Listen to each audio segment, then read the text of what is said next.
You are looking at Julian's pronunciation guide, where we look at how to pronounce better some of the most mispronounced words in the world, like this other curious word. But how do you say what you're looking for today? Name pronunciation. For more confusing names, make sure to stay tuned to the channel.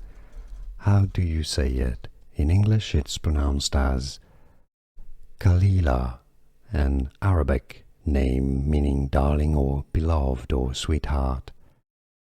Kalila.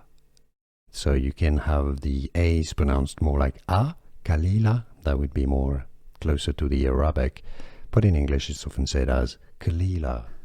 Here are more videos on how to pronounce more confusing words and names too many mispronounced. Like this video if you found it useful. I appreciate your support. I'll see you soon and thanks for watching.